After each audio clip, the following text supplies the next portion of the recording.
Welcome to Women of the Wild, where education and opportunities are key. And friendships are made to last a lifetime.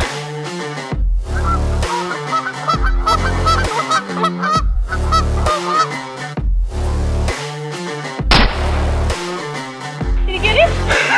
You think we got him? You think we got him? We got him. We said that yesterday. All right, Skylar, what do we got here? We've got a nice looking red fox. Yeah.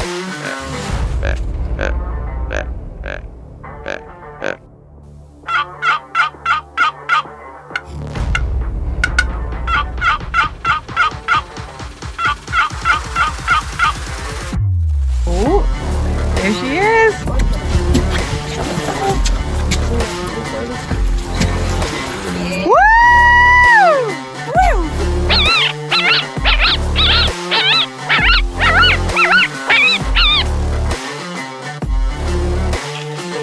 You dropped our great ghost.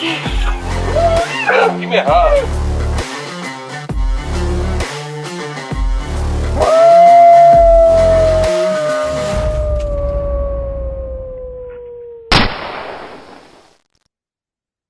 Hello, and welcome to another episode of Women of the Wild podcast. I am your host, Linda White, and I am here today with Tana Grenda, up in Alaska. Hi, Tana. How are you doing?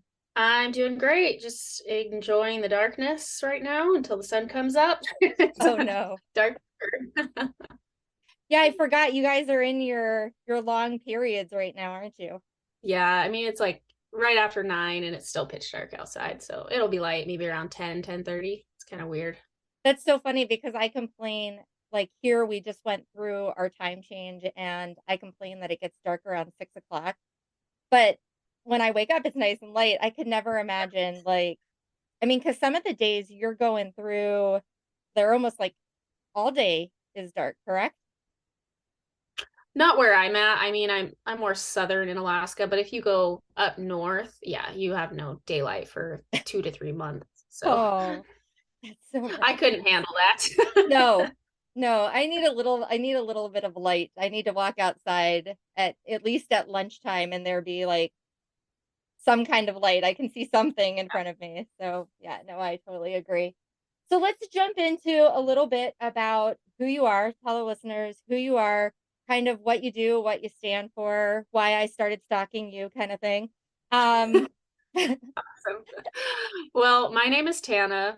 I originally grew up in northern Idaho and I had all brothers. So I was immersed in the outdoors from the time I was little. Like if I wanted to be with the family and, basically be a part of what they were doing, I had to be in the outdoors, hunting with them, fishing with them, spending every waking moment in the outdoors. So I was immersed from a really young age. After I graduated high school, I had my pilot's license. And so I really started gaining this love for aviation. And when I looked to the place that, would be the aviation capital, I thought Alaska. I'd never been to Alaska before, but I just had this wild hair that I need to move to Alaska all by myself. And I'm 19 years old. And so I did, and I knew nobody. And I was like living with a family to be their nanny because I didn't have a place to live. I mean, I truly just immersed myself into Alaska, not knowing what I was going to do or how I was going to have a plan. And then I started going to college there for an aviation degree. And that was kind of my start into, man, this place is untouched. There's so much land that you can just escape from the world and people and be able to hunt and like do all of these things that I love. And I always joke with people that I live in 2023 now, but I want to live in like 1950. Like I should have been born in that era because the things that they did then is like the things that I really want to do, trapping and hunting and preserving your own food and garden and like doing all of that stuff. Right. And so once I visited the bush, because I was living in Anchorage at the time, I went out to a fishing lodge, which is where my future husband was working as a pilot. And I just fell in love with the area. Like I fell in love with the ability to be off the road system, that nobody could drive to me. I fell in love with the ability to just go out into the wilderness and not run into a single person. but only see animals. You know, that was just a huge draw of like what I loved. And so once I kind of went back and visited Idaho, I thought, you know, like I love Idaho. I love how I grew up here, but I just missed that. Like that's where I want to be. And so that's how I ended up in Bush, Alaska, is just like slowly immersing myself into more and more remote places until I ended up there. So yeah, that's a little bit about the outdoorsy side. Well, you do a lot more though with your husband now. I mean, you're doing events, you're getting women involved. You're really, I mean, from what I can see between your fitness side of things and your outdoor side of things, you have no other life. I mean, it is it is one or the other. Right. Yeah, you know, it's kind of interesting how I got here. I'm 31 years old now, and we moved out here when we were pretty much newly married. We started doing seasonal work at these fishing lodges, and then we would go to North Dakota in the oil field in the winter to just make some money and like get by, you know. Mhm. And we just realized we just want to be out here full time. So we moved out here full time in our mid-20s, newly married, no kids or anything. And I, again, had this love for aviation. I had an aviation degree in air traffic control. Like that was my plan, to go be a controller. And my husband was going to be a pilot. And we were just going to live this life and always have this job. Right. But I just always felt like there's something more. Like there's something I'm missing. And so I would quit that job and I would move to another job. And I'm okay, like I like helping people, but like there's something more. There's something I'm missing. And throughout that whole process of me, you know, moving to Alaska and moving out here, I was really into fitness and health because I had to be. I had a lot of health issues from the time I was young. And so I had to be really on top of my workouts and my nutrition and my gut health and everything. And so I just really fell in love with like, man, I just love helping people with their health. Like I would help my friends and I would help my family.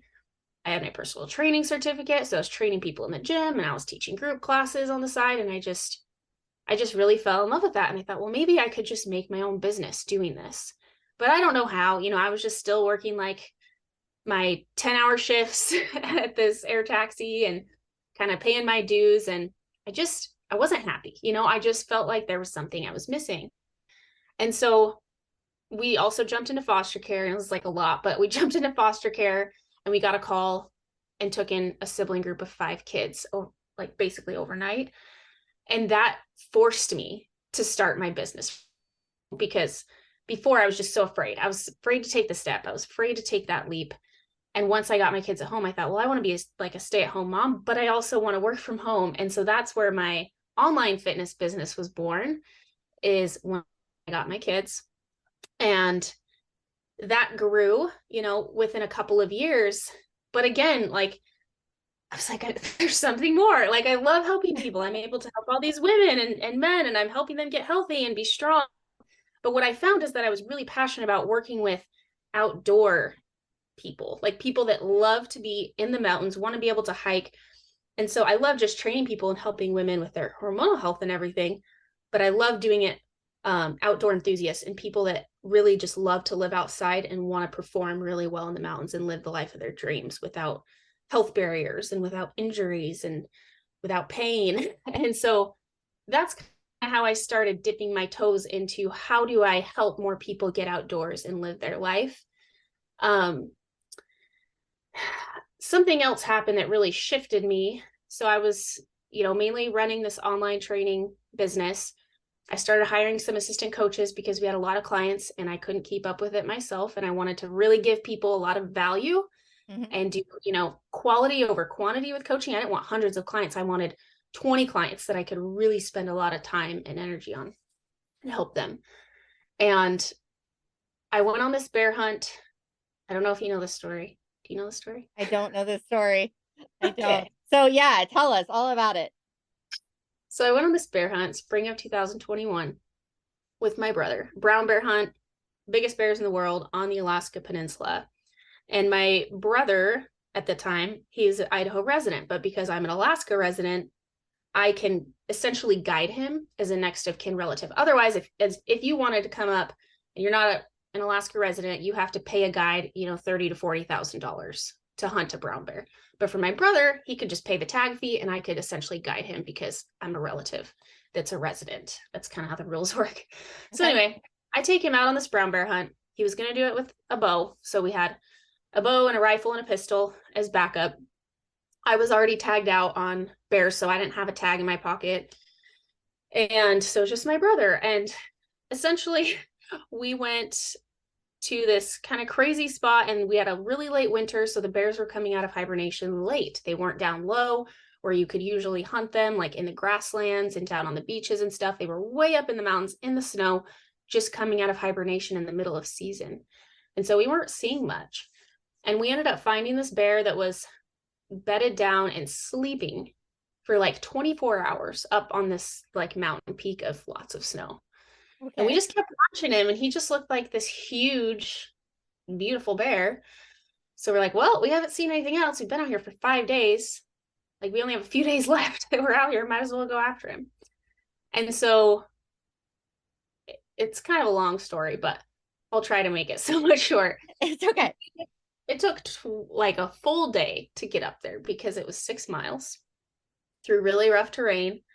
And we get up there and we get within 470 yards, and that's about the closest that we can get. And the bear's still sleeping. I mean, it's been sleeping for over a day, so it must have just come out of hibernation. He's sleeping up in the snow. We're up in the alpine. It's pretty sketchy. There's spring snow, but like my brother and I are both avid snowboarders, snowmobilers, and so we understand like avalanche danger and how to read terrain and stuff. So we took safe lines to hike up there, but yeah, it was like slush to my knees, you know. We didn't have snowshoes. It's too steep for snowshoes. So we get within 470 yards of this bear, and we do a lot of hunting, and so we do a lot of long range hunting as well. We feel pretty confident out to 700 yards. We shoot a lot of animals up close and personal with a bow, and also out to, 700 yards pretty comfortably. So this 470 yard shot on a big bear is pretty simple. So we set up, and my brother shoots, and he hits the bear like perfectly in the vitals. It gets up, doesn't die. Shoots it again, still doesn't die. Shoots it again, still doesn't die. I mean, 3 really good hits, and the bear's bleeding, and he's not going down. Now, just to put into perspective, a lot of these brown bears are, over 9 feet just from nose to tail. So when they stand up on their hind legs, they're 12 feet, 13, I mean, they're large bears, and they're very tough. Even with a very big gun and a big caliber, this is a tough bear. Now, things went south when our rifle jammed after the third shot. And the bear saw us, and the bear came after us. Oh, no. And so it was a pretty intense situation. We were downhill of the bear, and he was sliding down toward us, and he just like pinned us and tracked us down. My brother and I ran for our lives to try to get some cover, and because we were in the wide open in the snow, and we had to at least hide behind something or get some distance because he had 3 big bullets in him, and maybe he would die by the time he got to us, But that didn't happen. We got behind the rocks, and we were just kind of waiting, and my brother's like, I think he's dying. I'm like, I think he's coming. I mean, I have a pretty strong intuition, and my intuition was like, he's coming, get ready.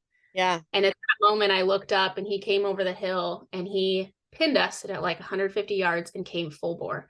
And he probably closed that distance in about 10 seconds. We had a rifle that was jammed. We had a bow, and now we had a pistol with 5 shots, and that was it.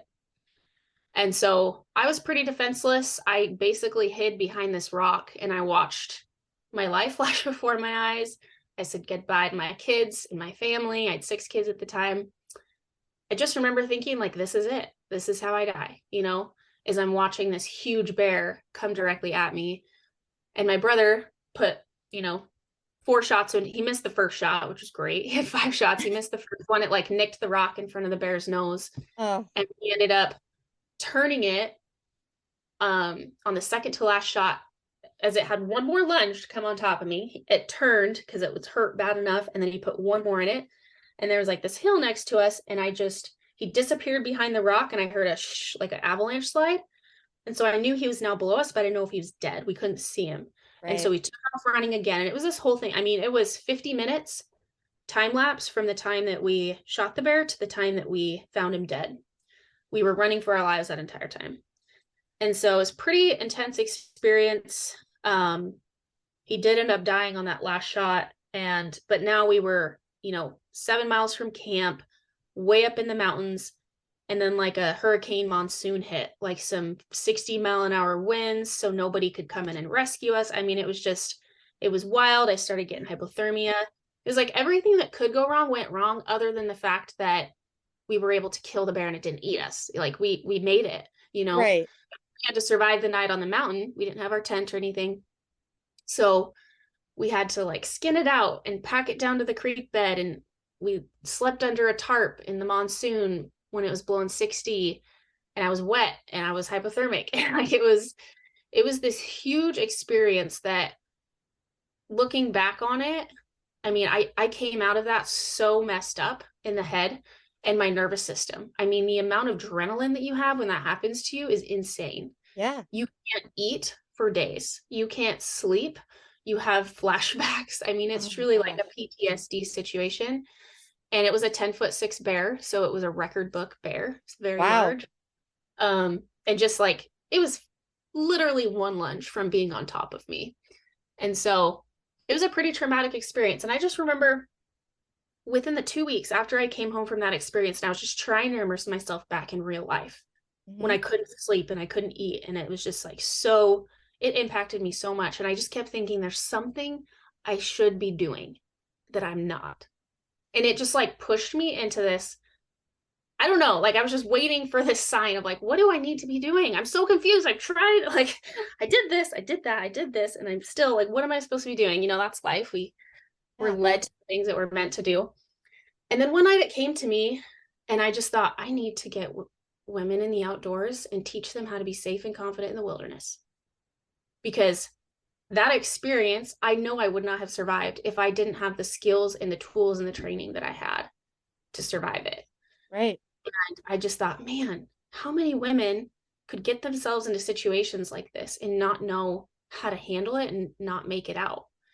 And so that's where my retreats, that's how my retreats were born. I had to be charged by one of the largest bears in the world, almost die, for me to have this epiphany of I need to do wilderness retreats for women. Isn't that crazy? Well, I'm glad that when we started Women of the Wild, that wasn't the experience we had. Yeah, you'd have to have a traumatic experience for this to like hit you square in the face. Right. Yeah. But yeah. So what, maybe explain a little bit about what some of your retreats are, because that is one of the reasons why I asked you on, because you do a lot of the same things that we do, but up in Alaska. And I would love for women who are up there maybe listening and are like, I can't get down to any of the lower 48 that, you know, to be a part of any of the Women of the Wild stuff, but I'd love to connect with another woman who's doing some of the similar things. So can you talk a little bit about, you know, what exactly the women learn, what the retreats are all about, you know, what they're going to experience? Yeah. So again, it was kind of like me figuring out what I was really passionate about. Because for me, it was all about the intention behind it and the purpose behind it. I was like, I don't even know if I'm going to make any money off of this, because I know overhead is very high to get up here, but I don't even care. Like, this is something that I would be so incredibly passionate about to help women with. And so at first I thought maybe I need to travel to people. Like, I live so remote, it's hard to get to me. Maybe I need to be traveling to other places and doing these different camps and like teach them how to be, you know, prepared and know how to survive, like survival skills and like all this stuff, right? Like I could be on a stage, I could go travel here, I could go to the cities, I could go to these different camps, right? And instruct and teach or whatever. Yeah. And then it just kept coming back to me like, no, like the bush of Alaska is the most remote you can get and is a real experience. This is where you thrive. Like, this is your environment. This is where you love to be. Show women that. And so I was like, okay, I'm going to try this. Like, these are just all thoughts that are running through my head. And so I did not know how successful it was going to be. I literally planned it in my head for 5 months. I didn't really know what it was going to be like, but I just kept waiting for the answers to come and just my ideas of what I needed to do to help these women. And I just put it out. Like, I remember making a reel on social media, and I was like, going to launch one camp and open it to 8 to 10 women this past summer. and I put it out, and I got like 200 people on the wait list, and everybody was sharing it, and everybody was freaking out. And I was like, okay, this is awesome. Yeah.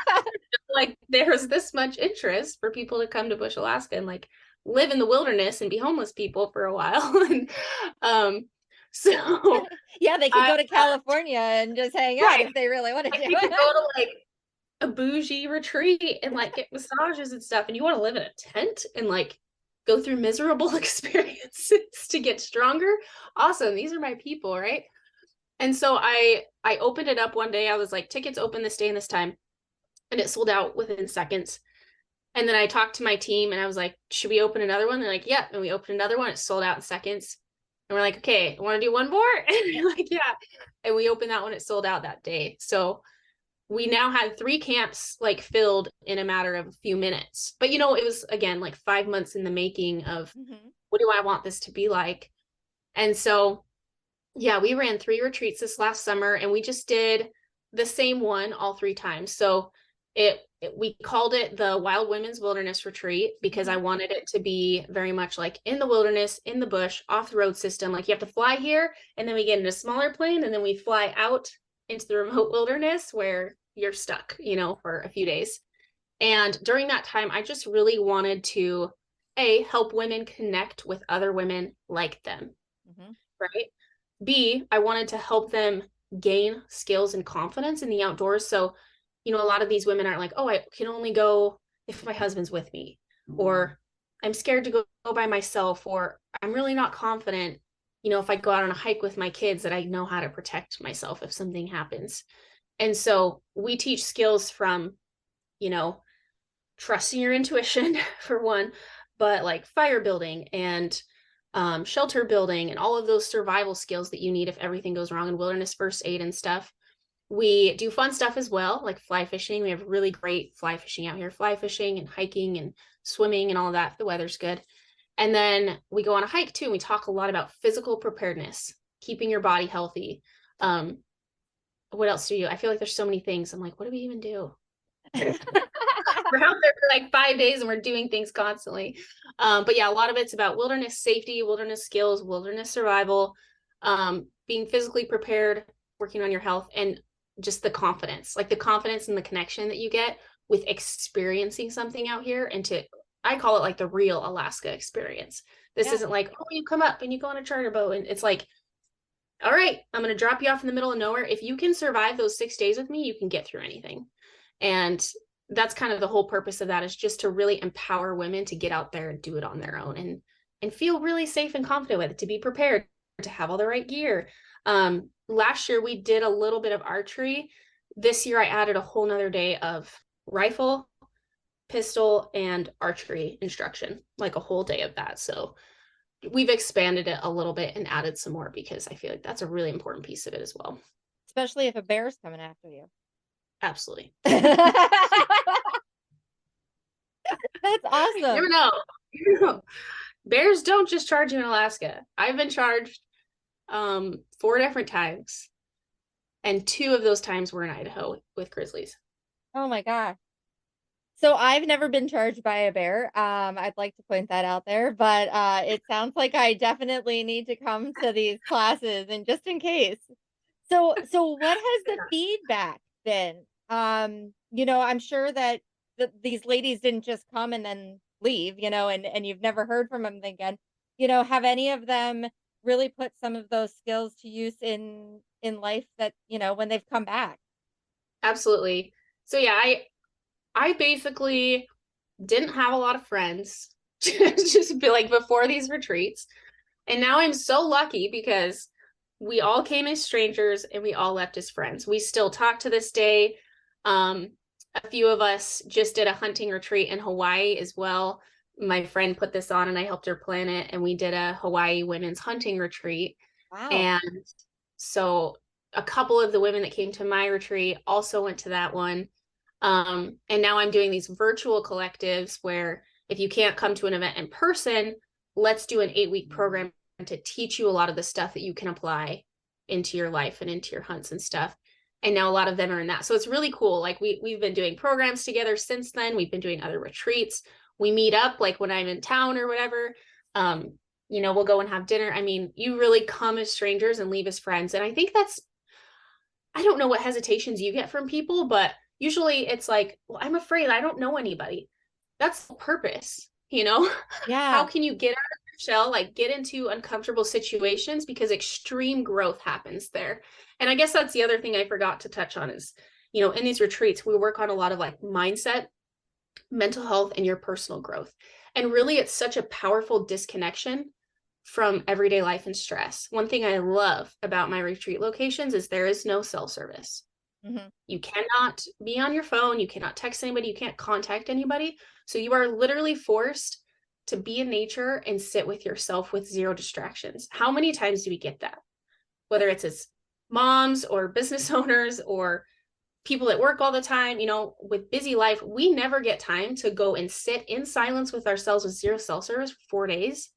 Like, it's one of my greatest medicines, truly, for reconnecting with myself, being able to disconnect from the world and reconnect in nature. Like it that alone, I feel like, is one of the most powerful things that you can get out of a retreat that's remote like that.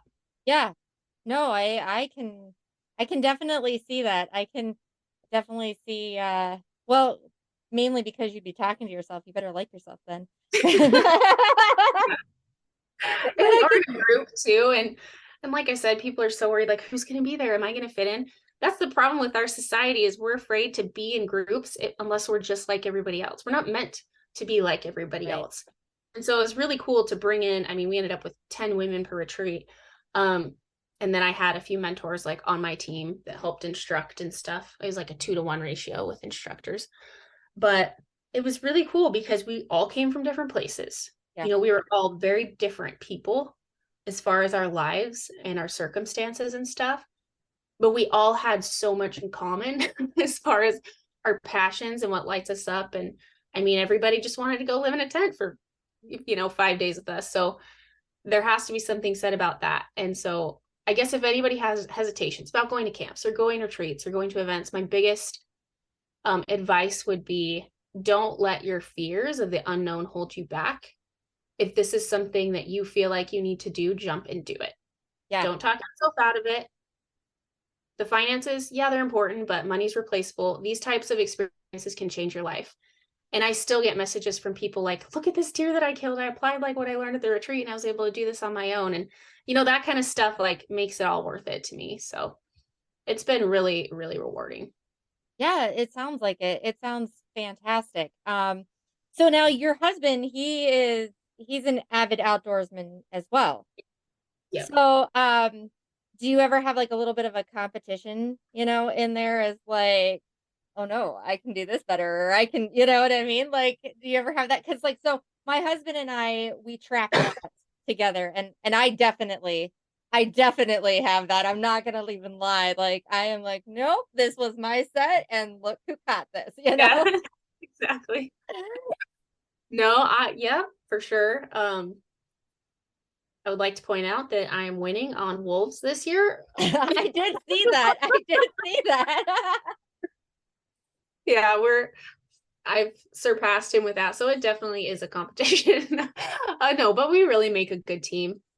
And I had some surprises with the retreats this year. I had him drop pizza like in the middle of our hike to a waterfall, and candy and stuff, and like just things that you wouldn't get in the bush. And so him and I make an incredible team together. He was so supportive with the retreats. He was really excited to watch me do. He's like, just, man, it's so cool to see you in your element. This is like where you belong. And he's really supportive with that. So yeah, with our adventures, it's definitely like underlying maybe a competition of like who's better. I mean, there's always that of like, I just got another wolf. Yeah. You know, am I What are winning? you doing? But he's very much supportive of me. Like, I want you to do this. And, you know, I'll hand him the gun. Like, I want you to shoot this. So it goes both ways. I guess. Yeah. Yeah. So going back to your bear story, so I live in New York. I'm in the southern tier of New York. So not with all the buildings. I live on a 71 acres of land, and we have a bear that likes to live behind our house. And I have now, see, we're probably a lot more restricted on how we can hunt and everything than you are. But so I've been stalking this bear for 2 years. And my husband likes to point out that he has killed 2 bears already behind our house, and that it is taking me 2 years, and I still have yet to kill a bear behind our house. So That's funny. yeah, it's good stuff. It's good stuff. And now a short word from our sponsors. Hey everyone, Andy from ACC Crappie Sticks. I want to tell you about our full line of vertical jigging and live scoping crappie rods. We have from 10 foot to 13 foot in mid seat to rear seat, and available in cork and super grip handles to cover all of your vertical fishing and live scoping needs. Go to accrappiesticks.com. Thank you. Spark that fire and passion for the great outdoors through the gift of reading and learning with your kids. Dr. Josh Farr's vivid storytelling will captivate and teach your little ones through books like The ABCs of Hunting, Let's Go Out and Play, and his latest book, coming soon, The ABCs of the Outdoors. Your kids will love the great stories and bright, colorful pictures as they learn about friendship, life, and nature. See all of Dr. Josh Farr's books at drjoshfarr.com. That's drjoshfarr.com. Well, you see, trappers are a special breed of people. We're dedicated, committed, and passionate about what we do and who we are. Each and every one of us has an intense desire to be the very best we can. So in the world of skinny jeans, man buns, and pumpkin spice lattes, sometimes you just have to stop, push back, and tell the world, that's not me. Whether you're from the far north or in the deep south and anywhere in between, Southern Snares can help you succeed at getting the job done and being who you are. Girls with Guns Clothing is a proud sponsor of Women of the Wilds podcast. If you are looking for hunting gear, be sure to check out our new fall collection, including the launch of our new Artemis Generation 2 lineup.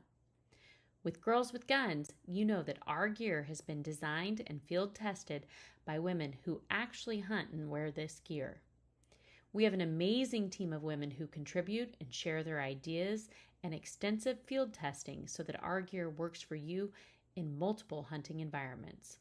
We build our gear for women of all shapes and sizes, made by women for women. If you want to try out GWG, you can go to gwgclothing.com and use WILD15 for a discount off of your first order. We would also like you to check out Sawmill Creek Bait and Lures, RMC Custom Calls, Atlantic Coral Enterprise, Blast and Cast Guide Service, Epler Fur, Feather Moon Calls, Shangalaya Safaris, Shelly Emmer with Dirty Girl Guide Service, and Hunting Day Podcast. So, getting back a little bit to the retreats and everything. Now that you're diving more into women in the outdoors, getting women involved and everything, what is the growth that you have seen in the community? I mean, as far as I'm concerned, the last, say, 5, maybe 10 years, women in the outdoors has exploded. You know, from social media to sharing and everything else, you know, in between, it, in my opinion, it really has exploded. So how do you see the community up in Alaska, you know, women reaching out, networking, getting more involved? How do you see that? How do you experience that? I think it's huge. I think it's the next biggest empire. And that's, you know, that's kind of what I want my mission to be, is to help to build this strong empire of capable, skilled outdoor women. Like if I can be a catalyst in that and a big player in that to help people do that, I don't know everything. That's why I love like people like you and stuff hold these camps, because I can't be everywhere. Right. And I know the value in my camps, but I'm seeing more and more camps and events and things pop up all over the country. And it's really amazing, I think, because it's getting women, or it's providing a safe space for them, because I think a lot of women are not raised in an environment or in a home that was super conducive to, hey, let's go outside and let me teach you how to skin this animal, and let me show you how to track and teach you how to, shoot, like Right. we aren't really always taught that. And it's just different. It's a different generation, right? Our generation prior to us, our grandparents, our grandmothers maybe didn't hunt. They were home, they were cooking, they were gardening, they were taking care of the kids, and the men like went out and did that. So we're seeing this shift in society to where we want that too. We can be capable, we can do that too. And so I think it's important to have these opportunities and spaces for women to come and feel safe, right? To not feel like they're going to be judged or feel like they're going to be dumb if they ask a question. I love my brothers. I love my family. They're amazing, but they pushed me really hard when I was little, and I felt really incapable because I could never keep up with them, and I couldn't like do things that they could do, and I wasn't as good as they were at it, like I had to learn in other ways and kind of learn on my own. And so just being able to have those safe spaces and mentors that can teach you and like cut that learning time in half, but also allow them to connect with other women that maybe live near them or that they can go hunt with, that's really, I think, super powerful. So I do believe that the community of outdoor women is growing just because of these different opportunities and spaces that are provided. Yeah, absolutely. Absolutely. I actually, last March was in Alaska, for the Women's Trapping Summit that we had up there. And, I was a guest speaker because I talked to a lot of women throughout the trapping community about getting involved and all those things. And, one of the things that I had heard was from a lot of women was that they didn't realize that they could do this too. That they thought that it was like, this is a guy thing. Like, those traps are very cumbersome, or I'm not strong enough, or I can't do that. And I think that it's so important for women everywhere to see people like you and like, anyone, that where, hey, I'm not the biggest person. I'm not burly. I'm not maybe the strongest, but I can do this. And yeah, I might have to tweak it a little bit from what my husband does or, anything like that, but I can do these things. And I think it's so important, like camps like that you're holding and that like the Women in the Wild we're holding, it allows you to network and connect with other women who have some struggles, who don't have the confidence that they can do this, and I think it's fabulous. I absolutely think it's fantastic. So if anybody wanted to connect with you, how would they get a hold of you? What are some of the ways that they can network and reach out? Yeah, I'm mostly on Instagram. So my Instagram is TanaSue_fit. I hate that handle, by the way. I made it like years ago, just when I just started like my fitness stuff. And then like people knew me as that. And I'm like, I really don't like being known. Like I need to change my name. But just, yeah, Tana Sue. Tana Sue Fit. They wouldn't know where to find you then if you did. They'd be like, wait a minute.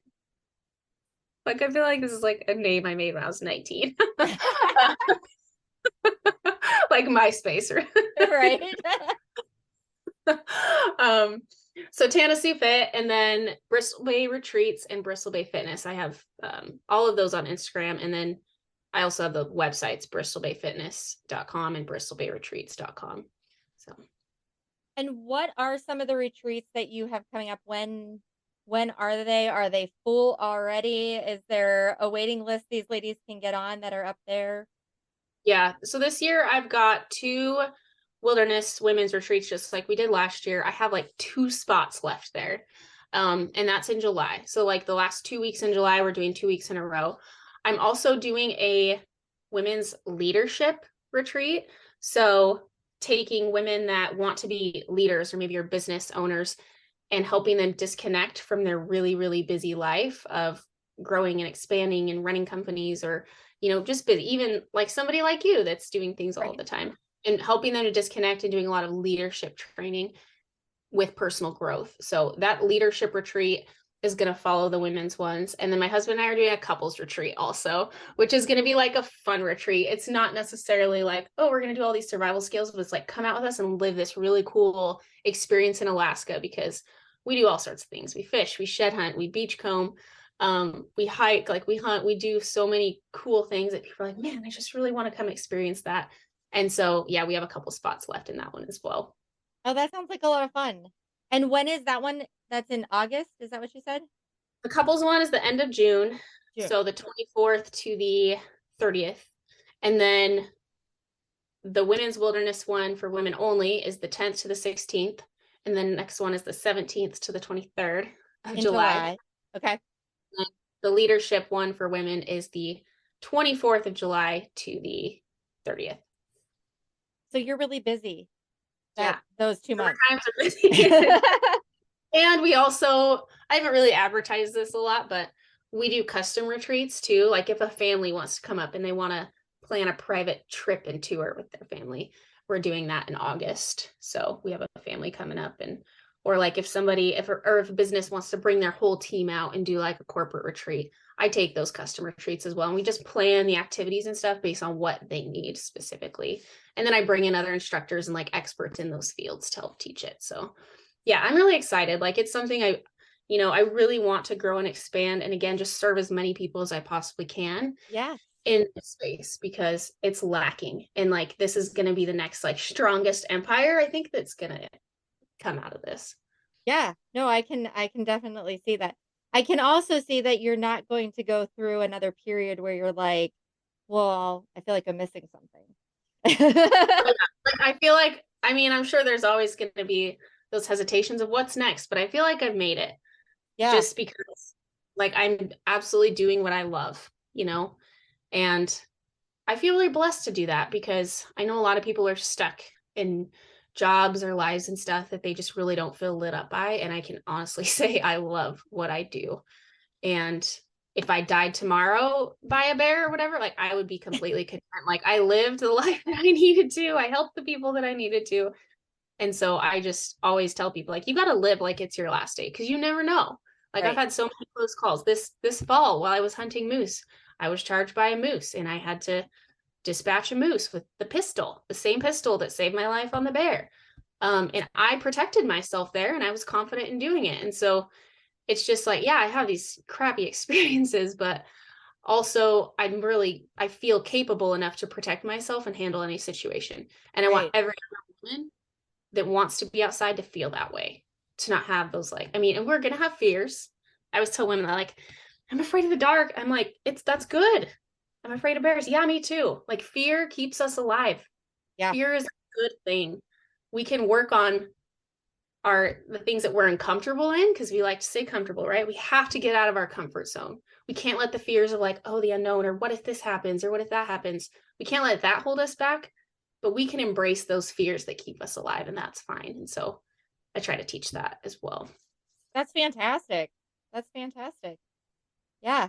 Have you had anybody message you or say, I had those fears and now I've really overcome them. It's not so scary anymore to me. It's not something that I run from. It's more of something I run into, Yeah. Oh yeah, for sure. I think just like anything, like when you're training a muscle, you're going to the gym for the first time, you're doing something that's new, you're afraid of it, and then you're trying to do a pull-up, and then you learn how to do the pull-up, and then you can do 5 pull-ups with ease. It's just like training a muscle. You have to train your mind to overcome a lot of the things that hold us back. And by immersing yourself into experiences and doing it, like learning it and then doing it and putting it into action, you build that muscle over and over and over. You just feel more confident, more capable, more safe, more skilled. And that's the whole goal. So you have to like put that into action. So yeah. And I think, like, in my opinion, I say this on a lot of podcasts. I feel like COVID, with a lot of women, kind of woke them up to, hey, I need some skills. I need to be able to take care of my family in case the grocery store is not open, or in case, there's shipping containers sitting out in the bay and I've got nothing at home. Like, I think that a lot of ladies have started to see that. And in my opinion as well, I feel like a lot of women these days are divorced. We have a lot of women who are taking care of their children, that either you know, dad is in the picture or maybe he's not. And I think that women are starting to realize like, hey, I need to be mom and dad. I need to be able to teach my son some skills of how to be a man, how to take care of himself, and how I can take care of myself and my family. Mhm. Like that's how I've seen it. And I don't know if that's experiences that you've seen as well, but that's just how I have seen from some of the ladies that come through our events and our groups. Yep. And if you think about it, I mean, even look at this egg shortage. You think about what's to come and how are you prepared? If everything shut down and you had no access to any of the outside world or stores or anything, would you be able to protect yourself and your family? And could you survive? Right. Yeah. Could you? Could you be able to go out and hunt and grow a garden and preserve your food and like do all of this stuff? And that's why I think it's becoming so huge because yeah, we had those wake up calls of like, look what happens when everything shuts down. Are you prepared? Right. And Bush, Alaska has prepared me for that a lot because I, even on a daily basis, I can't get stuff out here. You know? It's kind of like, it's up to me.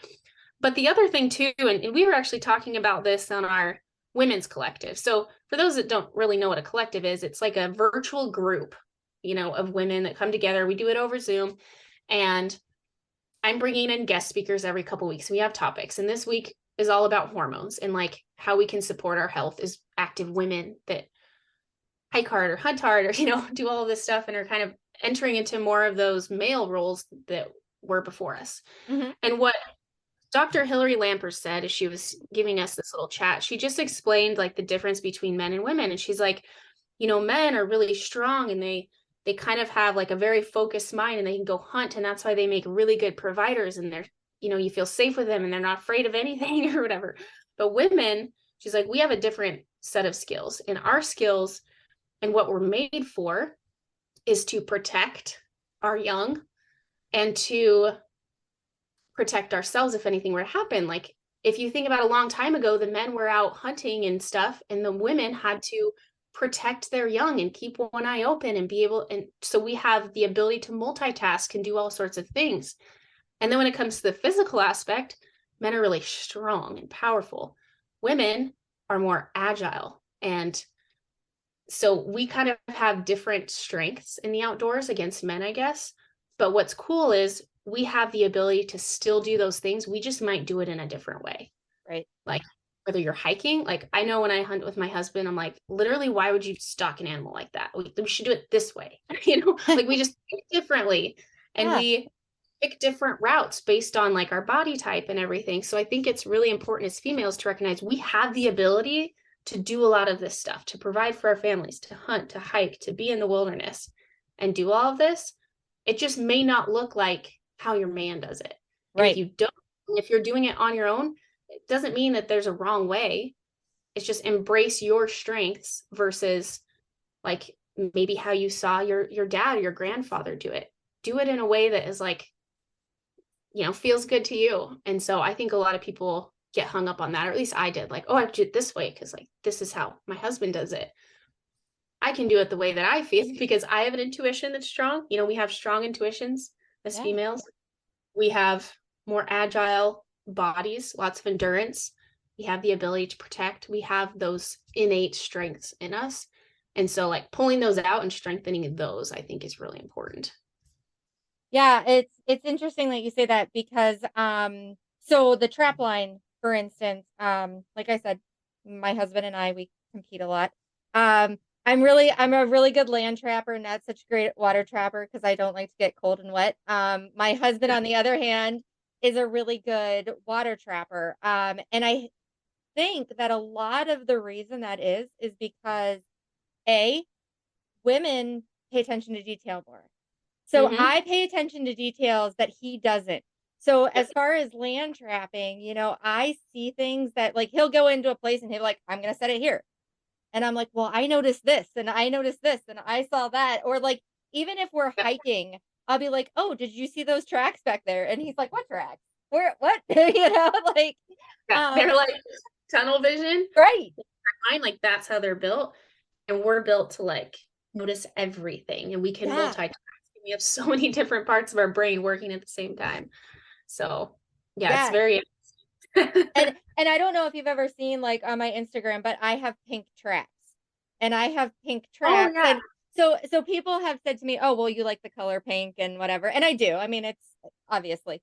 But I have pink traps because I can check my traps from yards away. You know, with pair of binoculars, I can see if that pink trap is poked out of the ground.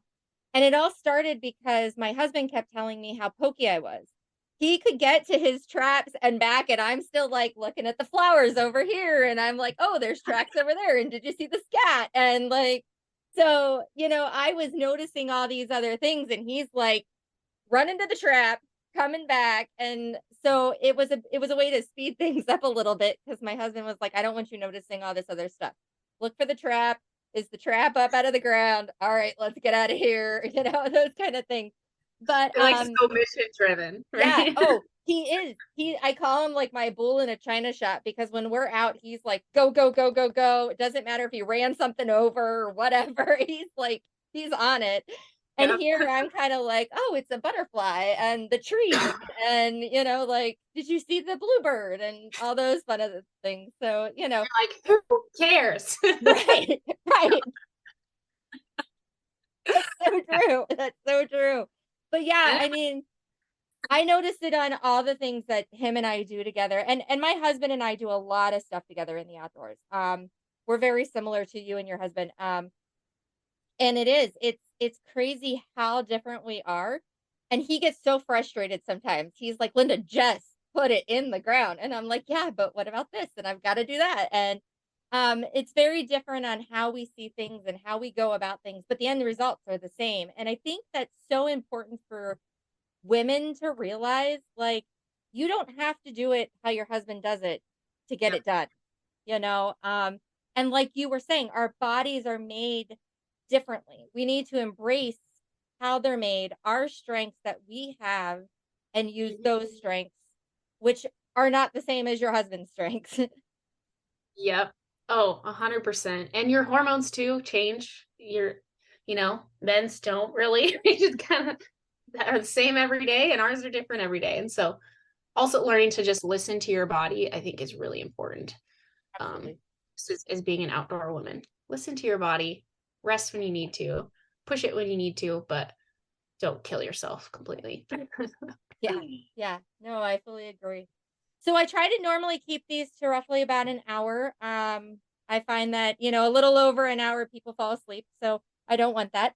I want them to hear everything that you're saying. So is there anything that you would like to add before we sign off? Any kind of advice you'd like to give to anybody out there listening? Anything that maybe we didn't cover? I think we went over a lot.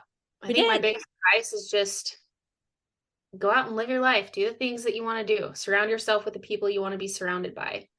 Don't be afraid of all the unknowns and everything. Just get out there and do it, because as you do it, you'll really find your tribe. You'll find the people that you can relate with. There are a lot more women out there like us than you realize. I used to think I was one of the only ones growing up with boys. I'm like, well, none of my friends like to go out. They all want to go shopping. I don't want to go shopping. But there are more people out there that want to do this. So find your tribe, get yourself into these events, learn. Anytime you're in a survival, like a true survival situation or emergency, you go back to what your training is. And if you don't have those skills in that training, you're going to be in a pretty hard place and not be able to really thrive in those situations. So the more prepared you can be, the more skilled you can be, the more you can learn, the better. I agree. We will, in our links, we'll have a link to your website and to be able to get a hold of you. I got to tell you, ladies, she's very easy to talk to. You can send her a message and say, hey, you want to do this? And then she's like, okay, let's do it. What are we doing? So reach out. Don't be intimidated. If you have any questions, you know, you want to talk to her about what she's doing, please reach out. Instagram is really your best way, right? Yep. My DMs are always open. All right. Sounds great. So thank you very much. I appreciate your time. Hopefully it's light outside now that we're done talking and you can go out and enjoy the outdoors. Nope, not yet. Not yet. Ah, darn. All right. Well, thank you very much, and we appreciate your time. Thanks, Linda. I appreciate it. Thank you. Bye-bye. And that concludes this episode of Women of the Wild podcast. We hope you enjoyed this episode. And if you have any questions or would like to check out our website, it is www.womenofthewild.net. We post different events and everything that we've got going on. We would really like to also thank our sponsors, ACC Crappie Sticks, Girls with Guns, Southern Snare, Sawmill Creek Baits and Lures, RMC Custom Calls, Atlantic Coral Enterprise, Blast and Cast Guide Service, Epler Fur, Feather Moon Calls, Shangolaya Safari, Dr. Josh Farr Children's Books, and Shelly Emmer with Dirty Girl Guide Service. Thank you all, and hope that you tune in 2 weeks for our next episode.